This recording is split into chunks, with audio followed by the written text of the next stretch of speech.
Hello guys, tea கடையில பஜ்ஜி போண்டா வாங்கி ஒரு பேப்பர் எடுத்து எண்ணெயெல்லாம் புளிஞ்சு எடுத்துட்டு அப்பா எனக்கு நீ கொலஸ்ட்ராலே வராதுன்னு நினைக்கிறீங்களா நீங்க?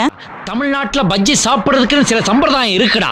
3 நாளைக்கு முன்னாடி உள்ள தினத்தந்தியோ தினகரன்லயோ கொஞ்சத்தை கிழிச்சு அதுக்கு நடுவுல பஜ்ஜியை வச்சு ஒரே அமுக்கி எண்ணெயை ஃபில்டர் பண்ணி கொலஸ்ட்ரால்லாம் எடுத்துட்டு சாப்பிடுற சம்பிரதாயம்டா எங்க சம்பிரதாயம். கரெக்ட் தான், கொலஸ்ட்ரால் வராது, பட் அதை விட பெரிய பிரச்சனைலாம் வரும்.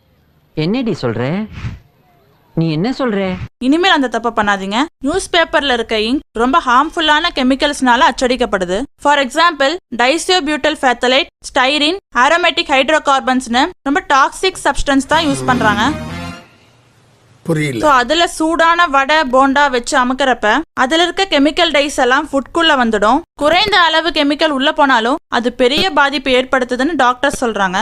வாந்தி, டைஜஸ்டிவ் ப்ராப்ளம், பிபி, சுகர்ல ஆரம்பிச்சு இன்ஃபர்டிலிட்டி, கேன்சர் வரைக்கும் கொண்டு போகும்னு சொல்றாங்க.